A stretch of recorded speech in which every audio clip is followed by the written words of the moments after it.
Jim. So good morning, everyone. Our fearless leader, Megan, is on vacation this week, so she won't be joining us. So I'll be handling the chamber announcements. So today we have a really great lineup of speakers for really important topics at the HR meeting, so I'm happy to be here. And this week we also have a lot going on in the chamber. So this afternoon at noon, we have Who's Zooming Who networking at noon. Tomorrow we have our Washington update with Representative Mikey Sherrill, which should be fantastic. And then Friday at 8 a.m. we have Business Connections. So check out our chamber calendar on our website for upcoming events because we always have something going on. Jim? Mike, you want to welcome the group? Yeah, that's great. So good morning, everyone. Great to see everyone again. For those who may be new to the group or to the call, my name is Mike Shadiak. I'm one of the co-chairs for the HR Committee. And every month we do a terrific program led by Jim, thanks to all his efforts and time, where we have a different topic. And it's very interactive. It's intended to be practical. Please ask your questions, share your thoughts. It's an open dialogue. So we have an excellent presentation for you today, led by Marty Marquise Thomas. And Jim has really put together an excellent program for us today. Now, as always, at the end, we do the needs and leads section. I would typically run that for the group. I do have to, unfortunately, today take a work Zoom meeting at 9 o'clock, and I have to jump off at that point in time. But I think, Jim, you're going to be able to handle that for us today. Yep. We do ask that everyone stay to the end for that, because if you give your need or lead and then you jump off, it's really not fair to the people who come after that, and they're giving their presentation and there's nobody left. So we do ask if you could stay on for the duration, if possible. We know you have work commitments as well. So again, I appreciate everybody's time. Really excited about today's program, and let me turn it over to Jim. Welcome, everybody. Really a pleasure to be back with you again this month.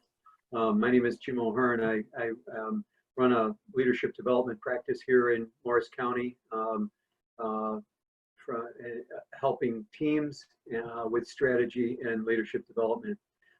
We reached out to the HR community in Morris County at the onset of the year and asked you about some of the key topics that you were interested in convening around to discuss on a monthly basis. And in the recent months, you have come back to us with a real interest in a focus on the importance of diversity and inclusion in our work process today. This is a big topic that has emerged has always been here and has always been very strategic and very important for HR. But in the recent past, it has been accentuated as a key component of interestingly, our strategies, our approach to the organization and to culture, and all the way down to our behavior and how we respond and how we work with leaders to lead and behave in today's environment with some of the sensitivities associated with diversity and inclusion in our organizations. Marty, it's really a pleasure to have you with us today. You have a wonderful background in HR, now leading Vice President of Diversity and Inclusion and Talent Development for Wyndham Hotels worldwide. Thank you first of all, Marty, thank you for your time and for joining our community and for coming to talk about your view on some of the important components of this. I'll get to the agenda in a sec, but I want to thank you for being with us. Thank you for having me. So we talked about maybe taking our conversation in three different domains here this morning. First, we'll spend 10 or 15 minutes, and Marty will tee up for us how the HR role has shifted in the last few months for us to be prepared and positioned to create a safe space for conversation, listening to concerned employees who want to address our social justice issues that are confronting us as a country and as organizations today. So we'll start with the HR's role in these conversations. Secondly, we'll move into some of the tools that are available for us as HR professionals. Madi will describe more fully for us the employee resource group and what that entails, affinity groups, listening sessions, different types of approaches that HR is using to be more and more effective with our D&I approaches. And then lastly, we'll look at our own professional development and talk about ways in which we can try and further ourselves in our leadership of D&I initiatives, where we can follow thought leaders, what might be some professional development and learning strategies. So that's our agenda for today. Three primary topics. We'll take them one at a time. And why don't we go ahead and we'll open with the emerging role of HR and how we're facilitating these conversations. If you have a question or a comment as Madi is speaking, feel free to, if you just raise your hand, we'll know that you're there and we can bring you into the conversation. And after 10 minutes or so on these conversations, that our role in conversation, we'll pause and ask for your reflections and your insights, what you're gaining from the conversation today. But with that, Madi, tell us more about how the HR role is shifting and how we need to be prepared to facilitate a safe space for these conversations. Great. Thank you again for having me. Really appreciate to be given the opportunity to talk about, a topic that I'm certainly very passionate, both personally and professionally. So yes, I mean, in the last several months, certainly HR has been front and center, right? What started out with COVID, and I always, when I talk about this, it was similar to how IT, right, CIOs were during the Y2K of 1999, if you all can recall that, right? Probably dating myself now. And then in 2008, during the financial crisis, where finance and the CFOs were really at the table, right, and were really looked upon to help guide and drive the organization at that time. And so certainly recent events amid this global pandemic remind us that, inequality, racism, and injustice still exist. And what started out with HR being front and center, really focusing on COVID, has now also, in parallel, has shifted. When we think about, the inequalities, racism, and injustice that exist, this isn't new, right? But it is especially true, and it certainly has been highlighted when you think about our African American, Black, and Brown communities. And for those individuals who are multifaceted intersectional identities, subject them to compound forms of discrimination. And so when we were reacting to COVID as an HR community, we started to think about, from a D&I perspective, we started to think about what does this mean for, for us at Wyndham, as I'm sure so many of you from a corporate perspective, you had probably 24 to 48 hours to shift from having either a hybrid workforce or an exclusively, office workforce to now having everyone work from home. And we were reacting just like all of you, I'm sure, were, right? Trying to, from a talent development perspective, trying to get all our material, our learning to be one that was easily facilitated. We partnered with our HR teams, benefits, compensation. We all worked very much as a team because it takes all of us, right? And we all played different roles as a result of what was happening around us. For us, right, one of the things that we started to think about when we had to overnight really shift to working in our homes, I started to have conversations around reminding people how that has truly then increased the risk of exclusion and biases, right? Video conferencing, for example, we're using Zoom today, which certainly allows us to keep some privacy, right, with our backgrounds. But that's not the case. In some cases, there are video conferencing that, doesn't provide you that opportunity. And so literally, it has allowed people to take a peek into our homes. And in some cases, we can't avoid sharing some aspects of our private lives, right, with colleagues. I mean, think about our LGBTQ plus community, think about women and minorities and, you know, the challenges that our employees may experience, such as broadband, you know, access. My husband's a teacher and in Newark. And so we certainly saw that even with students and how their inability to be able to access certain things kept them from, you know, being able to dial in and to log in. You know, the availability or lack of home office space, right? So all of these things that normally you don't worry about because you are in an office space and you can keep those two separate, COVID brought that to the forefront. And although at the time some organizations were looking at, okay, you know, it was very HR focused in terms of, you know, separations or, you know, assessing, you know, the talent in terms of who can work from home and do we have the equipment. You know, for us on the DEI space, it was also about reminding leaders, how do you ensure that you are being inclusive when you're having these meetings, right? Think about your introverts. Think about how difficult it is sometimes for them to find a voice. Now you put them in a setting like this, where there are so many other things that they're thinking about and worrying about. You know, we haven't even touched on the fact that now they are home with their children, or they have some sort of caregiver responsibility, right? Whether it's, you know, family, you know, et cetera. And then you have some of the challenges that I just expressed. And so now we as HR have to wear very different hats than we probably had in the past. And so that's what we mean by, you know, we had to quickly shift and we had to make sure that as HR community, we recognize that we were not alone and that, you know, a lot of our colleagues were probably going through the same thing.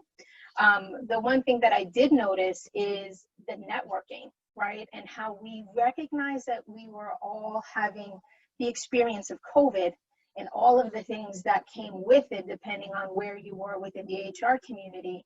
But the experiences were different, right? How we're experiencing COVID is different, even by organization and even as people. And so HR now really was at the table, reminding leaders, coaching leaders, leading leaders, right? You know, we talk about, Jim mentioned, you know, from a leadership perspective in terms of development, the capabilities now that we were looking for our leaders to have is a little different in some cases, right? You have leaders who come from never managing a remote workforce to now having to do that overnight.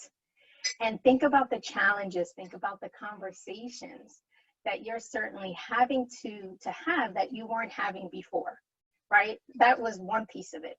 Then you think about the social justice movement that is happening all around us, right? It's not just exclusive to the US. And then it brought on even additional conversations. You now find yourself as an HR community having conversations that at one time were taboo, right? At one time, we were not encouraged to certainly address and have. And now you find yourself, you know, in the situation where you have to tackle these.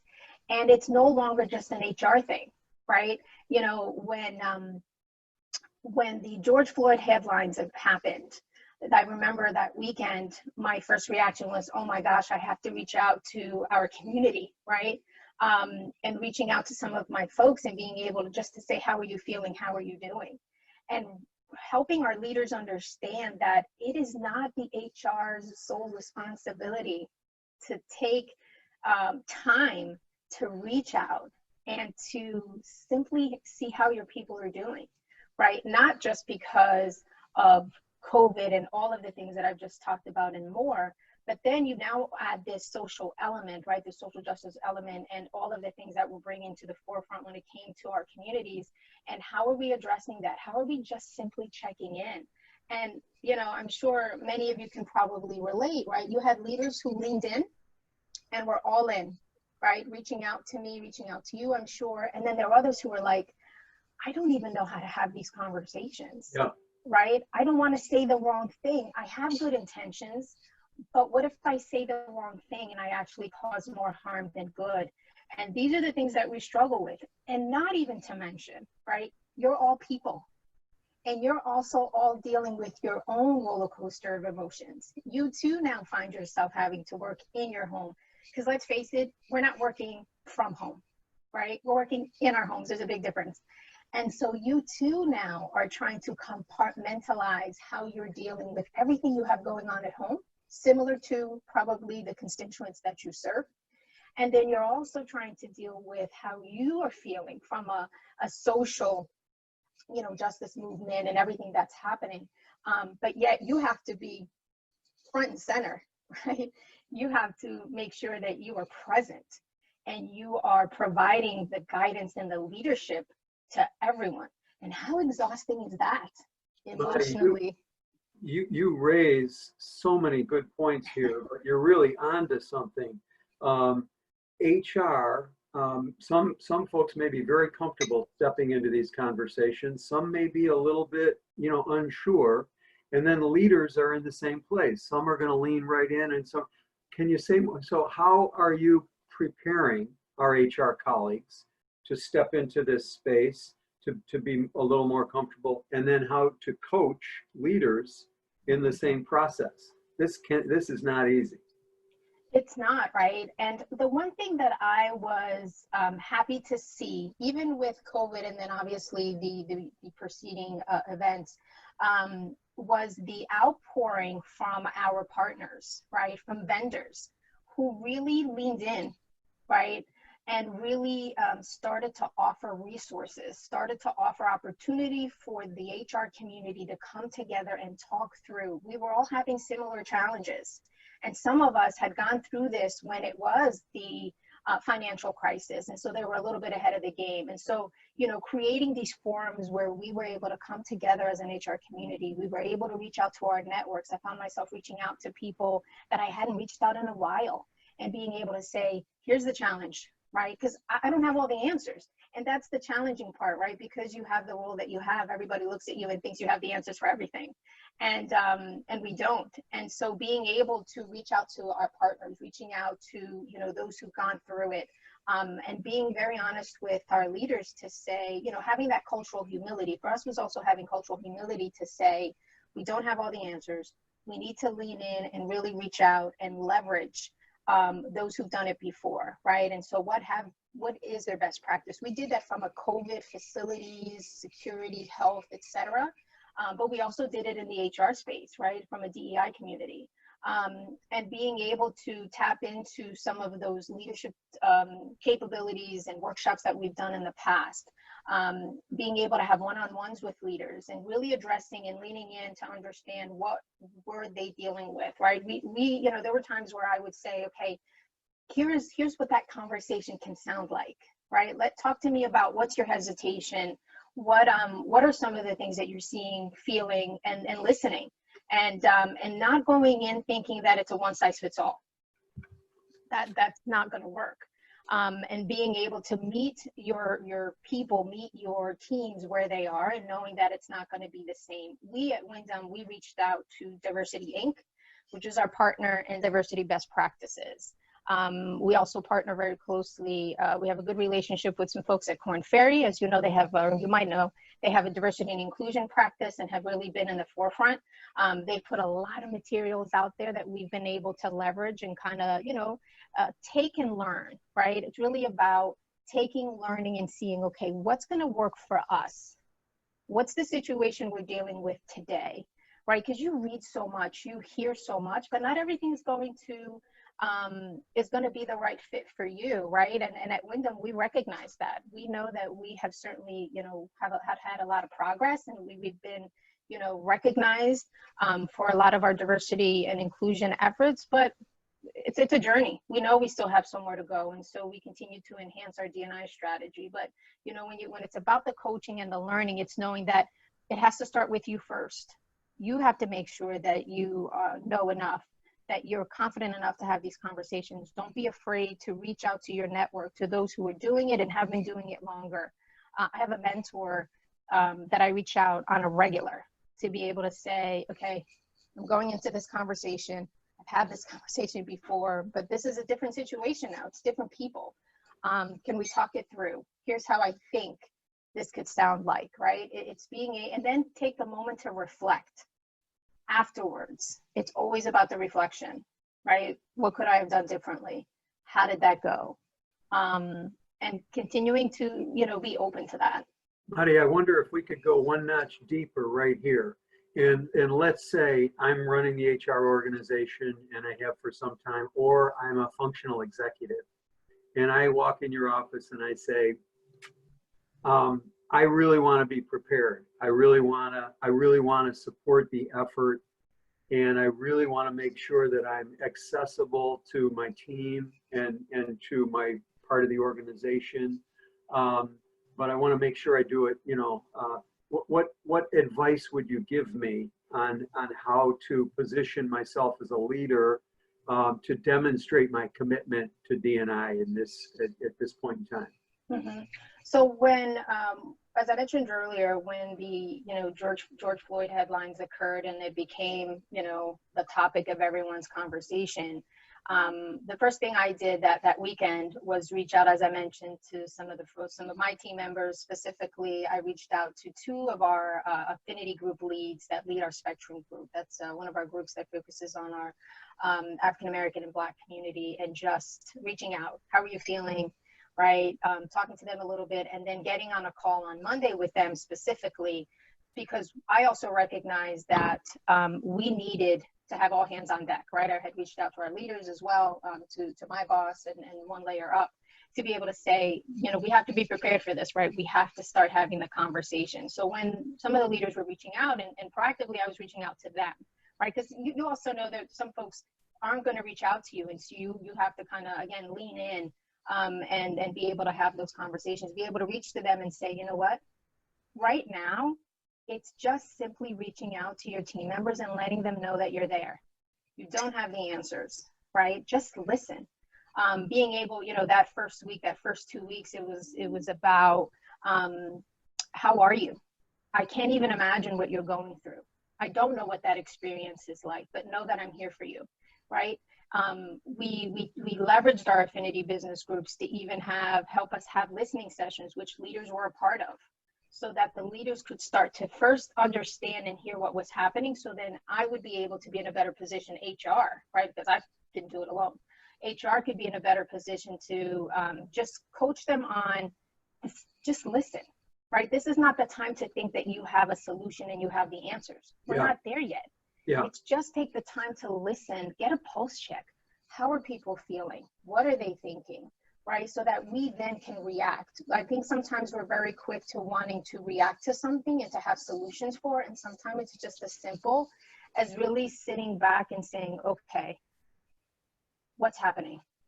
It's taking a pulse check on your community, right? On your employees, to then be able to come together as a leadership, as we did, and start to think, okay, we're doing this today. Here's what we're hearing. Do we need to make any enhancements? How do we better support? Do we need to change anything, right? It's going beyond the gestures, right? Which is making those statements, which everybody's making them, everybody's made them. But for us, it's about what's the action we can take. Some of it was as simple as making decisions from the D&I strategy, updating it, tweaking it. In other cases, it was really reaching out and identifying, exploring, bringing maybe someone externally, right? Being, again, that cultural humility to recognize that I don't have all the answers. And we're now exploring being able to bring someone in that can help continue the conversation with our senior leadership team around not just awareness and education around race, the injustice, prejudice, privilege, and what that means, both white privilege and non-white privilege, right? That's the other conversation I've been having with leaders around privilege.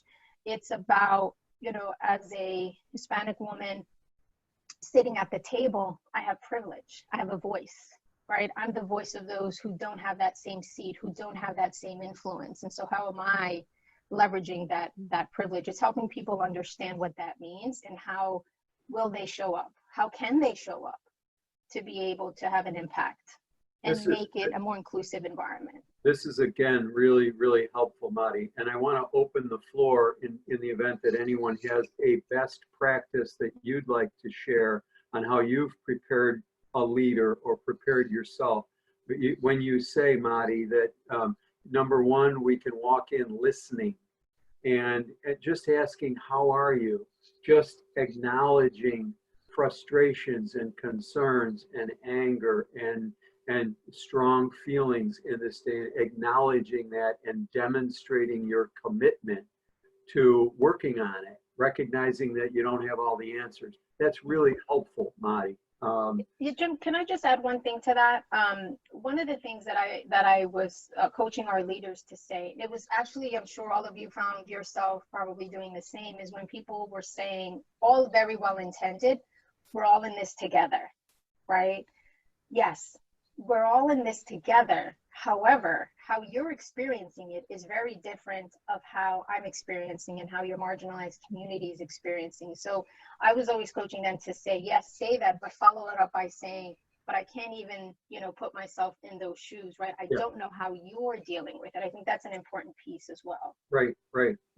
I deeply respect how you may be dealing with it, and I want to learn what that might entail. Anyone else in the group on the conversations themselves and preparing HR fellows or leaders for these conversations? And we're going to move on. No comments on the conversations yet. Let's move into tools, Madi. And you've referenced employee resource groups, ERGs. You've referenced affinity groups. Say more about how Wyndham is using these resources and how we can pull together these types of resources to help us manage D&I more effectively. So at Wyndham, we have our affinity groups are fully inclusive networks, right? Where we really empowered our employees, our team members to actively engage. And it's about fostering innovation and driving growth and really demonstrating the culture and enhancing, our DEI, goals and strategy globally. And so we have 6, and we've, honestly in the past, they have been more of what I would say, more events, right? More programming focused. And so, I've really worked to bring them to the table and really being able to help our leaders understand that here you have a group of employees who are coming together that we can partner with and really leverage as we're trying to lean in and listen, and being able to understand how they're feeling, what they're thinking. It's priceless that, to be able to have that. And again, it goes back to everyone plays a role when we're trying to create this inclusive environment. It's not just an HR thing, it's not just leaders, it's everyone at every level. And so for us, it was taking each of the leads and meeting with them. I meet with them every 2 weeks. We have an ABG leadership meeting. I meet with them every 2 weeks, and we share, right? Because the other thing we're trying to do is not only address, obviously, what's in front of us, but it's also forward thinking, and how do we continue to evolve, and how do we continue to make the necessary enhancements long term. We've also recently, as a result of these, sessions of listening and understanding, we have added executive sponsor. We did not have that in the past. We had that years ago when we first kicked it off, when we were part of Wyndham Worldwide. And then, along the journey that kind of fell off. But we certainly were listening and recognizing recently that was so imperative to really bring the EC level to be a sponsor. So we have now 6 executive level sponsors for the affinity groups. But we went a step further and we said, it's not just about having an EC presence. It's also about helping the EC, right? The recommendation was, I need you to volunteer for an affinity group that you do not have an affinity for, right? Because the goal here is to build allyship and advocacy. Yeah.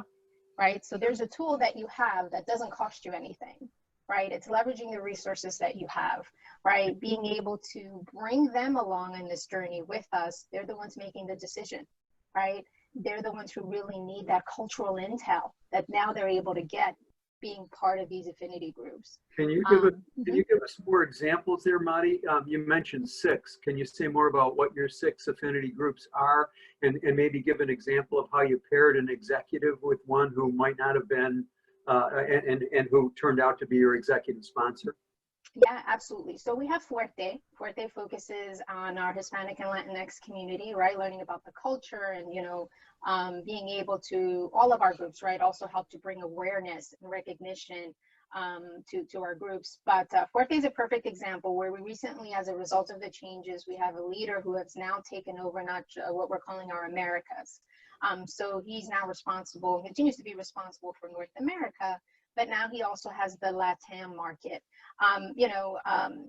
And so when in conversations, he stepped forward and said, you know what, based on what you're sharing, I think I can add the most value to Fuerte, because also I will be learning as I'm interacting with my Latin America colleagues, employees, and customers. And so here's an example of where we put a leader who is going to be in a situation where he will be making, building those types of relationships with customers and clients in the Latin Americas, where now he's able to also partner with our Fuerte community to be able to learn and listen.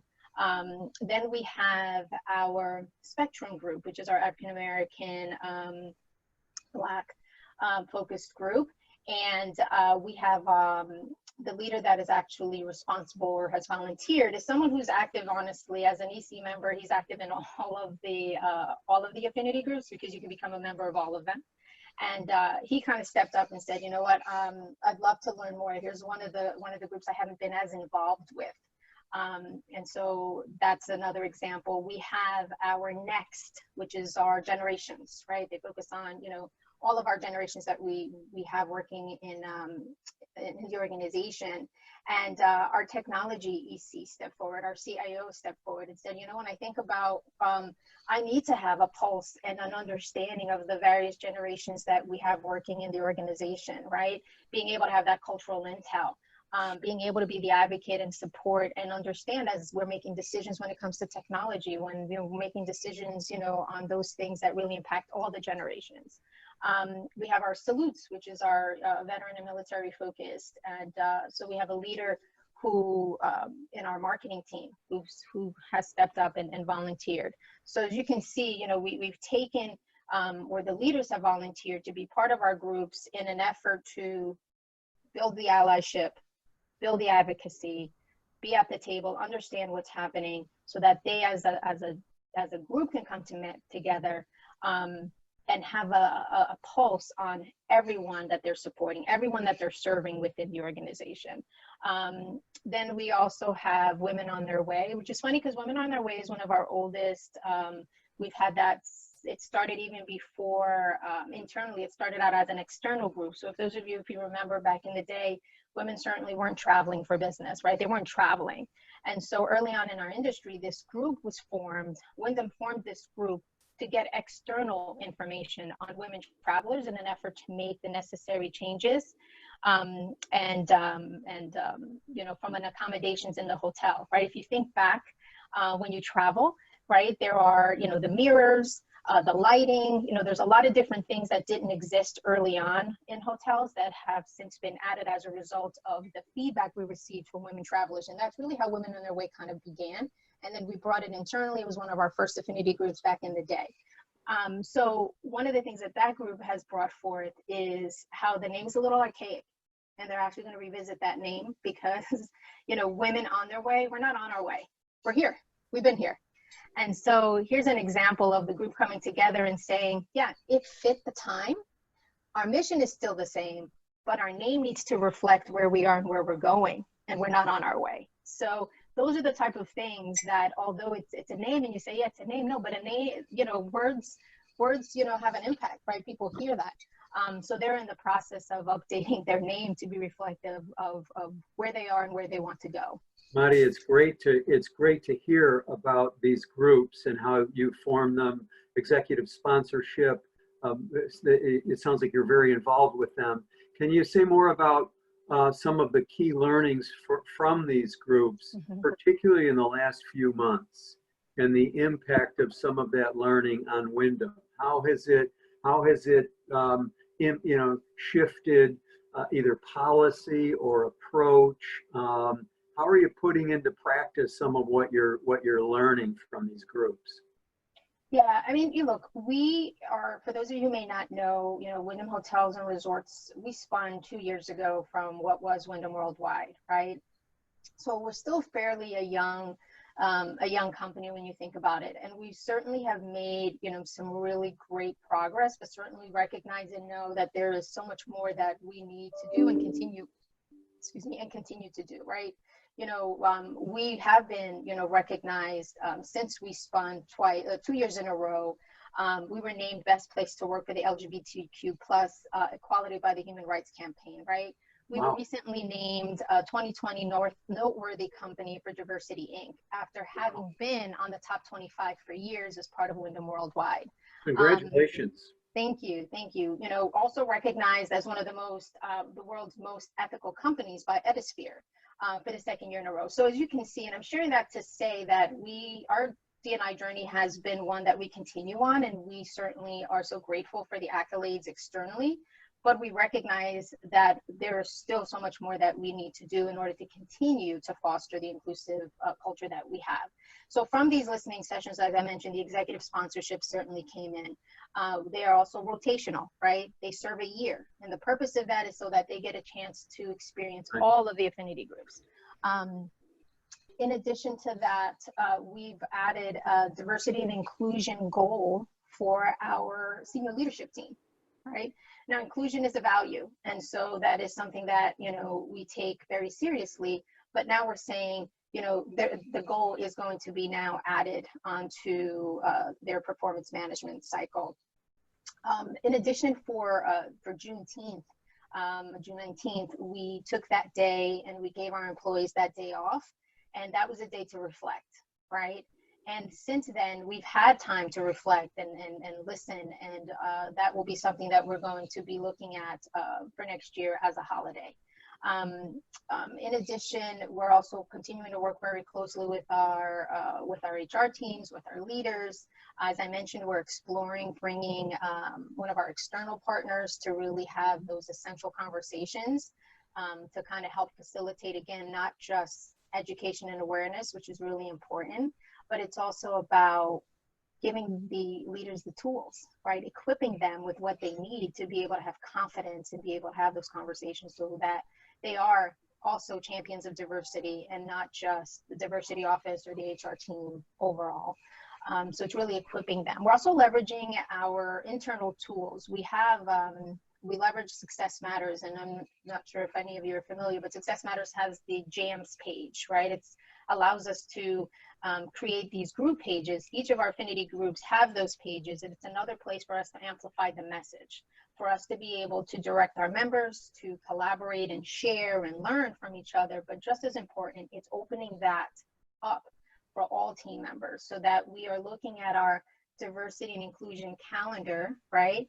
And bringing awareness and recognition to what's happening, right? One of the dates that's clearly closely approaching is July 26th, right? A 30-year anniversary of the ADA. And so bringing attention to that and awareness, what it is, why it's important. Still have a long ways to go, but it's really bringing that, amplifying those messages and continuing. Again, for us, it's, are we taking action to bring awareness, education, but just as important, it's providing the tools and the skills needed to really continue to foster an inclusive environment and to have champions of diversity, equity, and inclusion throughout the organization and not just within the HR community. Really, really helpful again, Madi. Let's go to the floor and let's open the floor. You're welcome to come off mute if you'd like. What strikes you about what you're hearing? What insight might you be gaining, and what question might you be sitting with relative to preparing leaders, furthering the HR effort, taking advantage of affinity groups and other resources? What questions are on your mind as an HR community today?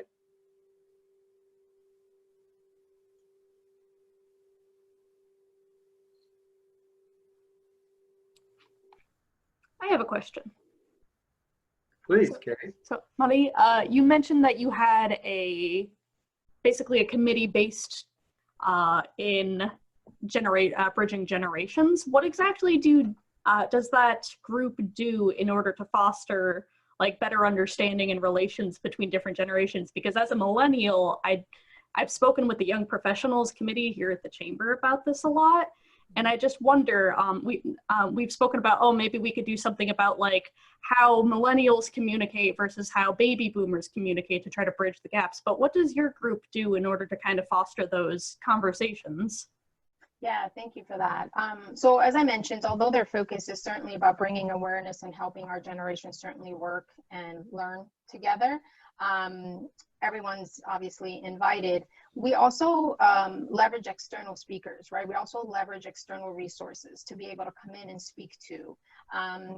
Last year, the year before, we had someone come and really help people understand, you know, the myths sometimes associated with generations, and helping to point out that some of the things that we've said about millennials, we've also said about previous generations when we were, you know, when that was an upcoming generation.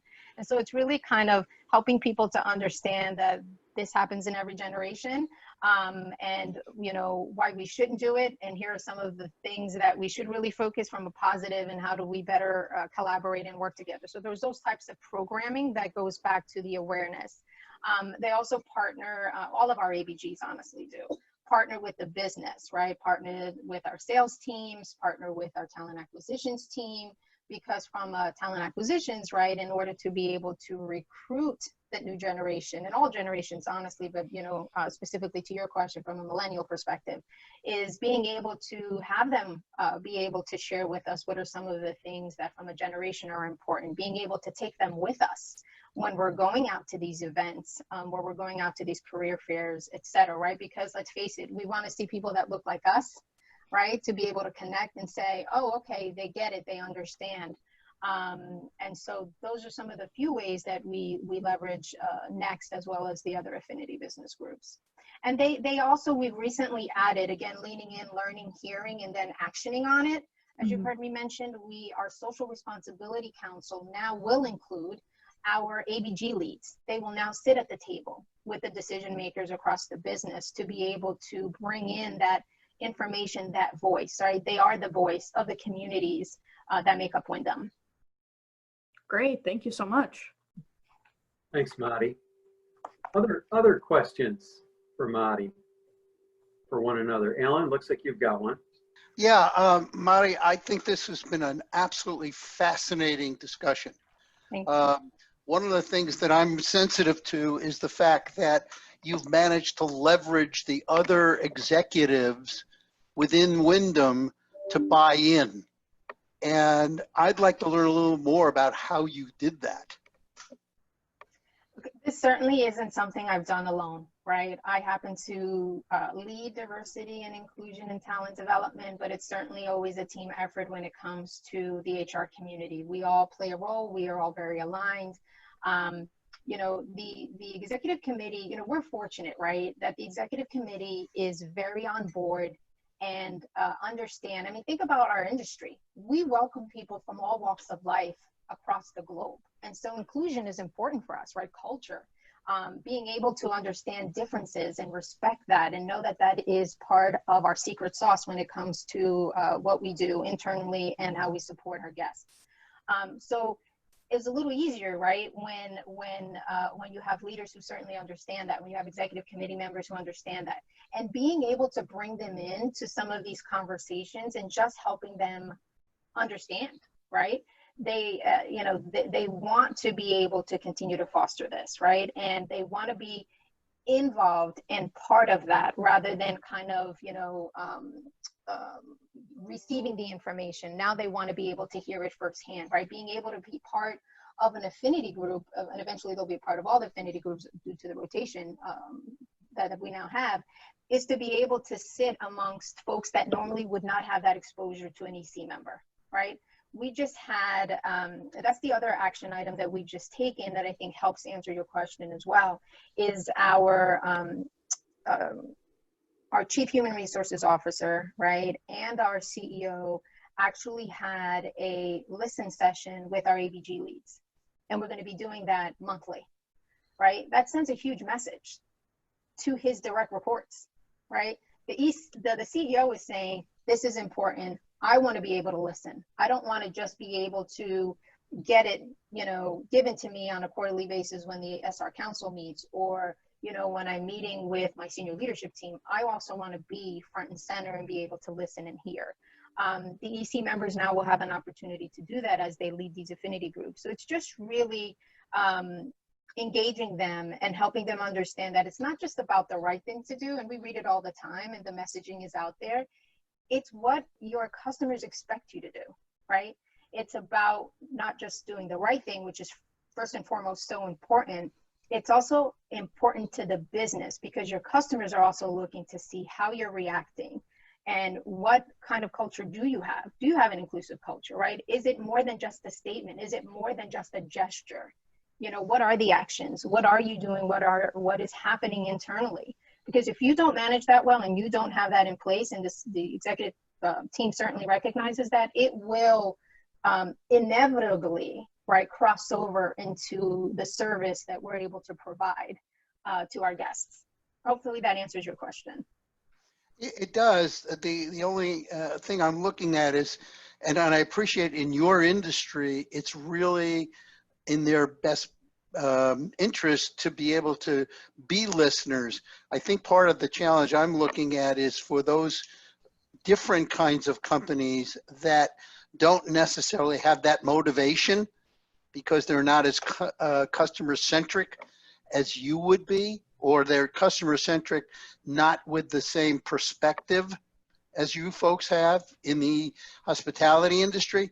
And although the messages you're saying are universal and apply to every business, I think that the motivation on the part of the executives to buy into that message is the challenge. Yeah, and it doesn't happen overnight, right? Especially for those that for all the reasons that you've indicated, if there is not that motivator. But I think it's also being able to know that there are other organizations that have dealt with that or are dealing with that, and leveraging those groups, right? What has worked for them?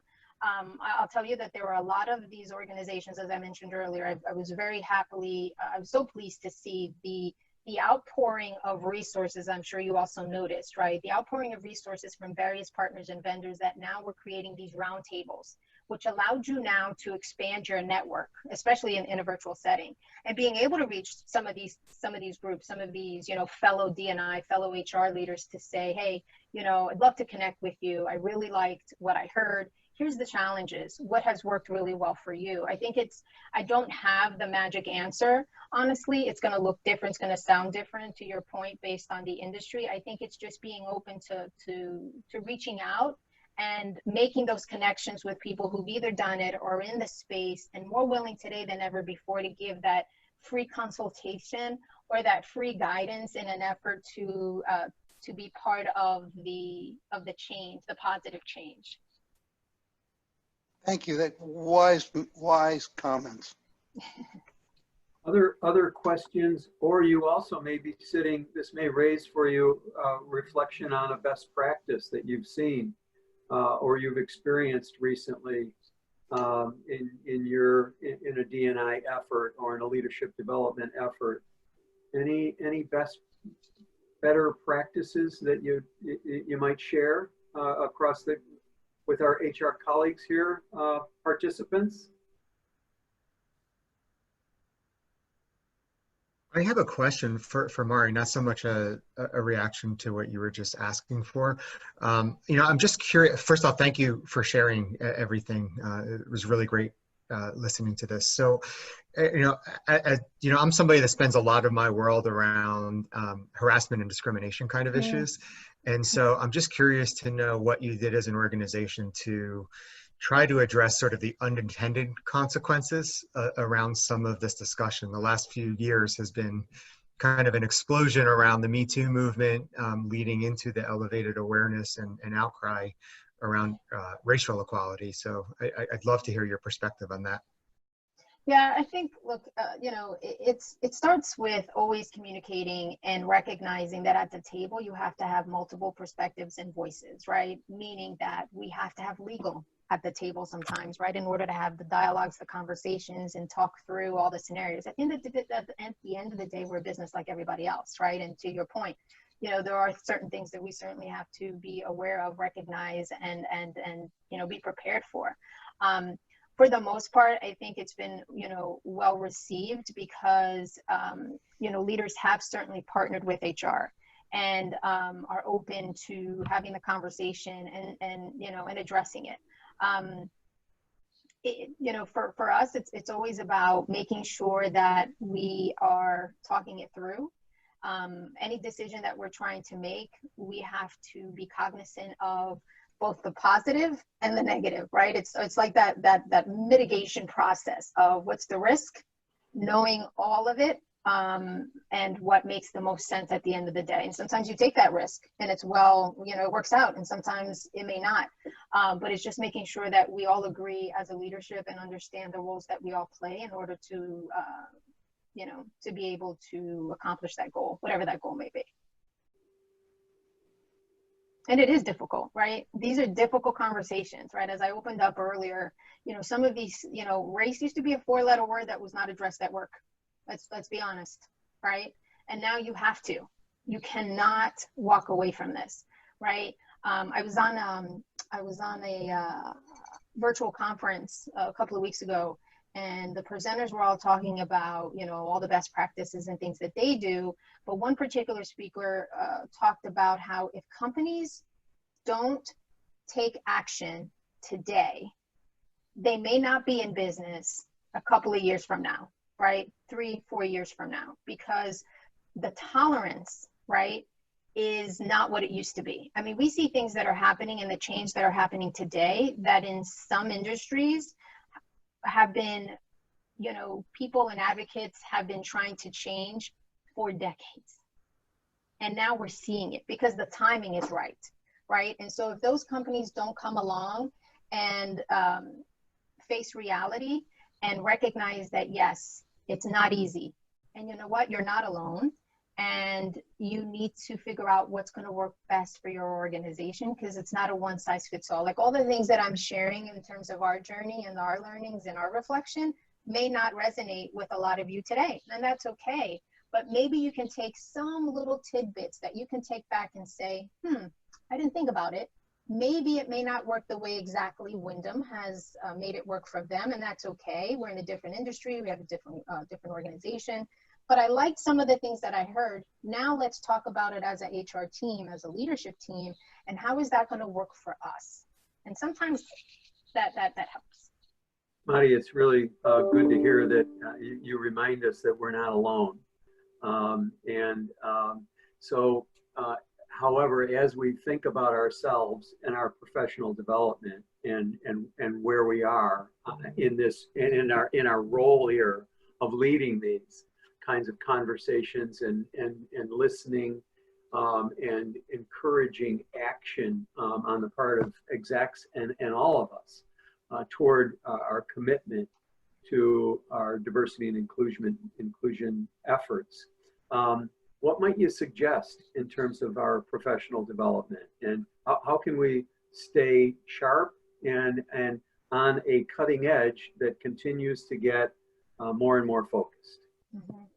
So I'm always reminded when I get this question about when we fly. What's the first thing the flight attendant tells us during the safety message? Put your own mask on first. Right. Because if you don't do that, how can you possibly be valued and support anyone else? It's the same thing for us. If we're not taking the time to learn, right, to understand, to create a network, to be able to continue to feed ourselves with the knowledge and information that people are seeking our counsel and our guidance on, we're not going to be able to be effective, right? And so I'm a big believer of learning and constantly feeding your soul, right? It's about, you know, feeding the mind. And that can look very different for us, right? There's so many ways by which you can do that. Some people like to continuously learn by, you know, from an academia perspective. Some people love to learn through this medium, right? Through just coming together as community and learning and listening and, you know, sharing best practices, et cetera. So how it transforms for you is going to be very different. I always say I'm a lifelong learner. It did not end, when I was done with college. It really continues, and you see, I mean, our landscape is constantly changing and evolving, and so we always need to be able to have a pulse on what's happening and continuing to feed ourselves, and continuing to add to your toolkit, especially now, because I don't know about you, but I'm not an expert on all things HR, DE&I, right? And things sometimes are so quickly changing and evolving that you might have been an expert yesterday, but today is a whole different, you're in a different space. And so it's really being able to continue to learn, lean into the network, take time to attend these. Like, kudos to all of you for taking time today and really, of your busy schedule, because you are busy and you're balancing so many different things, both personally and professionally, I'm sure. So being able to attend these types of workshops, roundtables, newsletters, podcasts, there is so much information out there that you could, just easily have sent to your inbox. So you're not looking for it, it's coming to you, and you pick and choose. There's a couple of newsletters that I like to receive from the DEI space.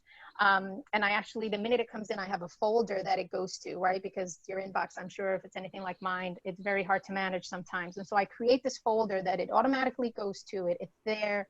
And then I can, take the time to read through it. Sometimes it's on the weekends, right?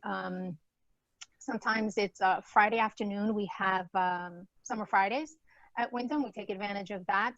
And it kind of slows down in the afternoon, so I can actually carve some time to really give to self. And that's really important. Give to self in order to be able to give to others. That's great. That's great. This has been really, really helpful, Madi. Interesting that you opened with a reminder of COVID and how challenging it is in today's day and age to ensure inclusivity in a remote working world. Boy, that's an interesting challenge. And how do we do that? You've reminded us of the importance of just listening and encouraging our leaders to listen, acknowledge, recognize frustrations and emotions, to demonstrate your commitment to action and to the process, to engage your communities of specialists, be them Latino, Black and African American employees, next generation employees, women, and we look at all the work that women have done over the last number of years, and that all of these groups have done over the last number of years. But you've spoken to the current tolerance level and how low it may be, and the impact of inaction on business and on leadership. My sense is, as we're assessing leaders in the future, if you are not speaking to and leading these issues, you are going to be at a significant deficit. And not everybody's quite ready. We're in the midst of a lot of executive and leadership development that people need. And thank you for your ideas and strategies. I want to open the floor for any last questions or reflections for Madi today. And seeing none, I just want to thank you again, Madi. You are one of the busier people in the county, in the state, and in the nation with D&I and talent development. Thanks for sharing your time with us today. And congratulations on all that Wyndham has been recognized for. Good luck. And we'll hope to be able to continue this conversation with you in the future. Absolutely. Thank you again for having me, right? And again, kudos to all of you for really taking the time. That's really what it's about. It's us coming together. We have similar challenges, right? Some of us are a little further ahead than others, but it's really about learning together, sharing together in order to be a much stronger HR community and continue to be adding value to those that we serve every day. Thanks so much, Madi. Thank you. Bye-bye, everyone. All right. Take care. Thank you so much. Thank you so much. Thanks so much. Bye, thank you. Okay. We're going to transition into our needs and leads. And Kay, I have to confess, I haven't coordinated needs and leads virtually. I don't think, I'm not sure. But this is an opportunity for us to share a little statement on your business and a particular need you might be working on, or a lead you may have for someone else. And I think we can all see one another. Perhaps one, I don't know, Kay, shall we raise our hand? You tell us, Kay, how best to. I found that the best way, certain committees do different things, but I think the cleanest way that we could do it is just go down the line by what we see on the camera. Do you want me to call out people, like by order of which I see them? Do you think that would be okay? As long as the person's ready. Sure, sure. Also, I would insist, please feel free to put your contact information in chat as a little virtual business card. And then what you can do is there's a little button right above where you type in the box on the right, that the 3 little dots, you click on it and there's an option to save chat. It'll save it automatically to the computer, so you save everyone's virtual business card. So the first person I'm seeing is Casey. Good morning, everyone. I'm Casey Carpenter, CEO and founder of Speak and Own It Communications. And what I'm passionate about working on right now is leadership communication. In these very challenging times, working with leaders so that they have the right words with the right empathy over video. Casey Carpenter, Speak and Own It Communications. All right, thank you, Casey. Next up, Ada. Good morning, everybody. So I'm Ada Visike. I work for Assured Partners. We're an insurance brokerage firm. I help employers with their employee benefits. My company does anything and everything with insurance, but I work on employee benefits, helping them maximize every dollar they spend on their employee benefits. And we do it by way of a discovery. So an employee, an HR person or a CFO knows exactly what area and what tool they might need, whether it might be compliance, cost, everything goes down to cost. So we help them maximize every dollar, whether it be wellness, compliance, efficiency, communication. We do, because it all comes down to cost. So that's what we do. Ada Visike at Assured Partners, Employee Benefits.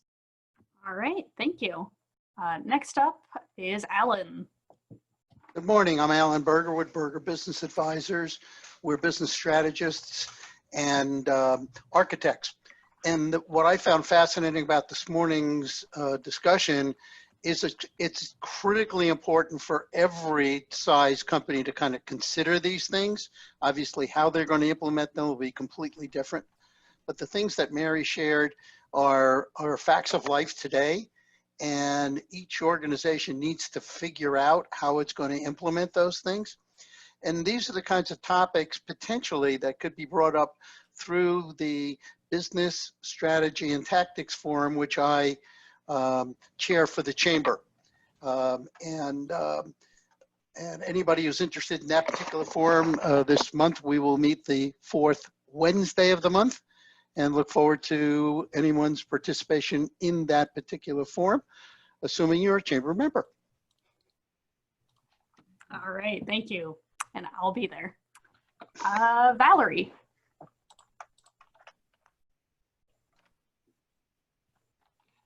Good morning, everyone. I'm Valerie. I'm from Rashburg Dental Group in Parsippany. So I'm the business manager there. I'm new to the chamber. So we're in a lot of turmoil here. Of course, we're not only dealing with COVID, of course, and the challenges that has faced us, but also, you know, we just have all cultures walking in the door. Language barriers, cultures walking in the door. So we really have to be prepared for everything, and we have to listen. And people are scared and people are concerned. They're concerned about COVID. They're concerned their life is upside down. Their kids are home. So right now we have to be extra careful and listen. That's really the bottom line. Listen to people's concerns on everything. So Valerie Serio, Rashburg Dental Group. All right, thank you so much. I completely sympathize because I came from the medical world before I got this job, so understanding what the difficulties you're going through right now. Ken. Thank you. Good morning. Ken Warman, the Leaders Evolution, do provide leadership coaching and leadership development. First of all, riveting topic today. Jim, thanks so much for your sponsorship of it, and Mari was just awesome. So I've been able to pivot my business into a completely virtual world, and I'm coaching 2 CFOs, one in Philadelphia, one in Chicago, coaching a gentleman in Riverside, California, a woman in Minneapolis, a woman in Tampa. My need is that I want to get back to coaching people here in Jersey. I want more Jersey clients. I have a few of them. What I do is work with leaders, whether they be individuals or companies, to deal with the challenges that Mari just described, and then, you know, even more broadly. So if you know of people that are looking for an experienced coach, someone that can work with them to build out their emotional intelligence skills, to really get their organization or their team humming, I would love to have that connection and that introduction. Particularly in the space of like CFOs, COOs, what I would call the professional services, IT, architects, engineers. That's right in my sweet spot, given my background. So great discussion this morning. Great to see all of you guys again. Ken Warman, the Leaders Evolution. All right, thank you so much, Ken. And last but not least, I'm just seeing B. Rogers. Oh, I'm sorry, I don't know. Do I not have my video on? No, I see your first initial Beth. and your last name. Okay, it's Beth Rogers. Okay. So yes, good morning, everybody. Beth Rogers, I am with the Morris Sussex Warren Workforce Development Board. So happy to join everybody this morning and looking forward to attending future meetings. I wanted to share with you a little bit about what we do as a Workforce Development Board and how we support job seekers as well as employers. And that's what I'm hoping that if we can assist each and any of you, as well as if you can share information as you speak to your clients and so forth. So the Workforce Investment, actually the Workforce Innovation and Opportunity Act is a legislation that was formed to really assist and strengthen the workforce, both for job seekers as well as for employers. So what we do is we work with state and local legislators. We provide different resources and make them available to employers and to job seekers. So we're looking really to assist all these displaced workers to be able to upskill them and get them into quality jobs. And on the other side, to be able to help employers as you seek for skilled workforce. And as your workplace environments have changed and your needs have changed, looking to be able to assist you in matching those job seekers to your needs, as well as being able to provide services and resources such as we will provide on-the-job training, apprenticeship programs. There are grants that we have currently to help train your incumbent workforce to be able to upskill them. So there are many different opportunities that we provide to businesses, and I will leave my information in the chat as Kaylee had recommended. Look forward to anybody to reach out to me, and if we can assist you in any way, please let us know. Thank you. That's fantastic. Thank you. And last but not least, how about Jim? Why don't you give your background? Sure. Hey, everybody. Really nice to reconnect here. It's Jim O'Hearn. I have Authentic Leadership here in Morris County with my 30-plus year background in leadership development. And I'm focusing right now on HR and HR strategy, helping build team synergy across the HR organization to drive better results for HR and the business at large, with a focus within that on helping HR leaders progress to the next level, and then using leadership development strategies to help other functions in the same way. Okay, thank you. And I don't think I missed anyone. I think that's everyone. It's a little slower in the month of July. I think a lot of people are on vacation. Good for them. But thank you everyone so much for joining us today. This was a really fantastic discussion. I have to email Mari and say thank you because she really provided some valuable insight. And thank you, Jim, for putting this great program together today. Well, Kay, I must say this would not have happened. None of this would have happened without all of your great support. And you're very good at what you do, Kay. Oh, And the you. Chamber's lucky to have you. And thank you for all of your wonderful support. Oh, I'm flattered. Thank you so much. All right, so when's our next meeting, Jim? I don't remember off the top of my head. Second Tuesday in August. See you then at 8:30, second Tuesday. August 11th. I will see you all then. I hope you have a great rest of your week, and I'll see you on the next webinar. Sounds All right. great. Bye, Thank you, everyone. Carol. Hey, everyone. Stay safe. Thank you.